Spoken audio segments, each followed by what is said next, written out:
राधे कृष्णा दोस्तों, कैसे हैं आप सब। जवाब में राधे कृष्णा कमेंट में ज़रूर लिखिए। एक बार फिर से स्वागत है आपका आपके अपने चैनल स्पिरिचुअल सोर्स में। आज हम बात करेंगे शरद पूर्णिमा के व्रत की कथा के बारे में। शरद पूर्णिमा पर खीर खाने का क्या महत्व है और शरद पूर्णिमा की रात को क्या करें क्या ना करें, जिससे माता महालक्ष्मी की कृपा हम पर बरसती रहे। दोस्तों, कहा जाता है कि शरद पूर्णिमा की रात्रि को अमृत की वर्षा होती है। इसी कारण सभी पूर्णिमाओं में शरद पूर्णिमा को खास माना जाता है। इस दिन माँ लक्ष्मी, जो धन, ऐश्वर्य और समृद्धि की देवी हैं, का दिन माना जाता है। इसलिए शरद पूर्णिमा बेहद महत्वपूर्ण माना जाता है। इसी दिन माँ लक्ष्मी का अवतरण हुआ था। शरद पूर्णिमा पर खास क्या करना चाहिए क्या नहीं करना चाहिए, ये सभी महत्वपूर्ण जानकारियों को जानने के लिए जुड़े रहिए वीडियो के अंत तक। लक्ष्मी को नमन करते हुए वीडियो को शुरू करते हैं। देवी सर्वभूतेषु लक्ष्मीरूपेण संस्थिता, नमस्तस्यै नमस्तस्यै नमस्तस्यै नमो नमः। शरद पूर्णिमा अश्विन शुक्ल पक्ष की पूर्णिमा शरद पूर्णिमा कहलाती है। शरद पूर्णिमा की रात्रि में चंद्रमा अपनी 16 कलाओं से पूर्ण होता है। इस व्रत में रात्रि के प्रथम पहर अथवा संपूर्ण निषेध व्यापनी पूर्णिमा ग्रहण करना चाहिए। जो पूर्णिमा के रात के समय रहे वही ग्रहण करना चाहिए।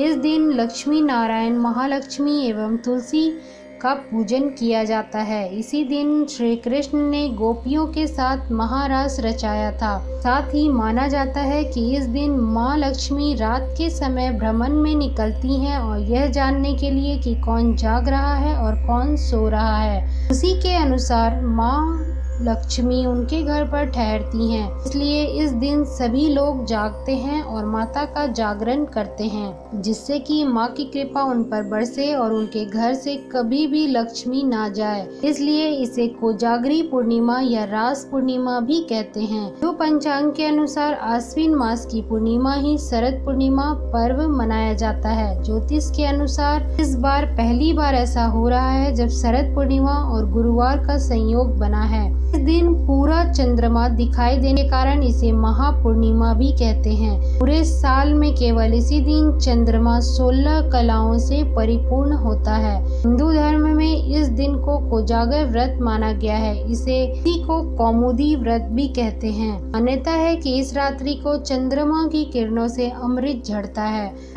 तभी इस दिन उत्तर भारत में खीर बनाकर रात भर चांदनी में रखने का विधान है। आइए जानते हैं कि शरद पूर्णिमा की व्रत कथा क्या है। व्रत कथा को जानने से पहले हम आपको यह बता दें कि शरद पूर्णिमा पर खीर खाने का इतना ज्यादा महत्व क्यों है। शरद पूर्णिमा की रात का अगर मनोवैज्ञानिक पक्ष देखा जाए तो यही वह समय होता है जब मौसम में परिवर्तन की शुरुआत होती है, शीत ऋतु का आगमन होता है। शरद पूर्णिमा की रात में खीर का सेवन करना इस बात का प्रतीक है कि शीत ऋतु में हमें गर्म पदार्थों का सेवन करना चाहिए, क्योंकि इसी से हमें जीवनदायिनी ऊर्जा प्राप्त होगी। तो आइए अब जानते हैं कि शरद पूर्णिमा की व्रत कथा क्या है। एक साहूकार की 2 पुत्रियां थीं। दोनों पुत्रियां पूर्णिमा का व्रत रखती थी, परंतु बड़ी पुत्री पूरा व्रत करती थी और छोटी पुत्री अधूरा व्रत करती थी। नाम यह हुआ कि छोटी पुत्री की संतान पैदा होते ही मर जाती थी। तो पंडितों से इसका कारण पूछा तो उन्होंने बताया कि तुम पूर्णिमा का अधूरा व्रत करती थी, जिसके कारण तुम्हारी संतान पैदा होते ही मर जाती है। पूर्णिमा का पूरा विधि पूर्वक व्रत करने से तुम्हारी संतान जीवित रह सकती है। उसने पंडितों की सलाह पर पूर्णिमा का पूरा व्रत विधि पूर्वक किया। ये लड़का हुआ परंतु शीघ्र मर गया। उसने लड़के को पीढ़े पर लिटाकर ऊपर से पकड़ा ढक दिया। बड़ी बहन को बुलाकर लाई और बैठने के लिए वही पीढ़ा दे दिया। बड़ी बहन जब पीढ़े पर बैठने लगी तो उसका घाघरा बच्चे को छू गया। घाघरा छूते ही रोने लगा। बड़ी बहन बोली, तू मुझे कलंक लगाना चाहती थी, मेरे बैठने से यह मर जाता। छोटी बहन बोली, यह तो पहले से ही मरा हुआ था, तेरे ही भाग्य से यह जीवित हो गया है, तेरे पुण्य से ही यह जीवित हुआ है। इसके बाद नगर में उसने पूर्णिमा का पूरा व्रत करने का ढिंढोरा पिटवा दिया। इसी प्रकार प्रतिवर्ष किया जाने वाला यह कोजागर व्रत लक्ष्मी जी को संतुष्ट करने वाला है। इस व्रत से प्रसन्न हुई माँ लक्ष्मी इस लोक में तो समृद्धि देती ही है और शरीर का अंत होने पर परलोक में भी सद्गति प्रदान करती है।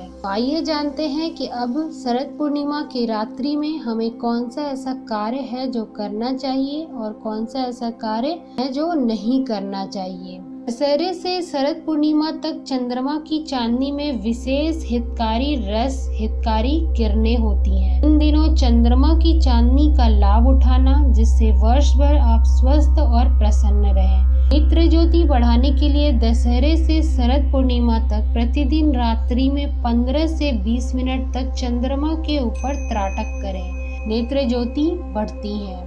अश्विनी कुमार देवताओं के वैद्य हैं। जो भी इंद्रियां स्थिर हो गई हो उनको पुष्ट करने के लिए चंद्रमा की चांदनी में खीर रखना और भगवान को भोग लगाकर अश्विनी कुमारों से प्रार्थना किया जाता है कि हमारी इंद्रियों का बल ओज को बढ़ाएं। फिर इस प्रकार प्रार्थना करने के पश्चात वह खीर को खा लिया जाता है। कहा जाता है कि शरद पूर्णिमा की रात्रि में सुई में धागा पिरोने का अभ्यास करने से नेत्र ज्योति बढ़ती है। शरद पूर्णिमा दमे की बीमारी वालों के लिए वरदान का दिन है। चंद्रमा की चांदनी अगर गर्भवती महिला की नाभि पर पड़े तो गर्भ पुष्ट होता है। शरद पूर्णिमा की चांदनी का अपना महत्व है, लेकिन 12 महीने चंद्रमा की चांदनी गर्भ को और औषधियों को पुष्ट करती है। अमावस्या और पूर्णिमा को चंद्रमा के विशेष प्रभाव से समुद्र में ज्वार भाटा आता है। जब चंद्रमा इतने बड़े दिगंबर समुद्र में उथल पुथल कर देश कंपायमान कर देता है तो हमारे शरीर में जो जलीय अंश है, सप्त धातुएं हैं, सप्त रंग है, उन पर भी चंद्रमा का विशेष रूप से प्रभाव पड़ता है। इन दिनों में अगर काम विकार भोगा तो विकलांग संतान अथवा जानलेवा बीमारी भी हो सकती है। और यदि उपवास, व्रत और सत्संग किया तो तन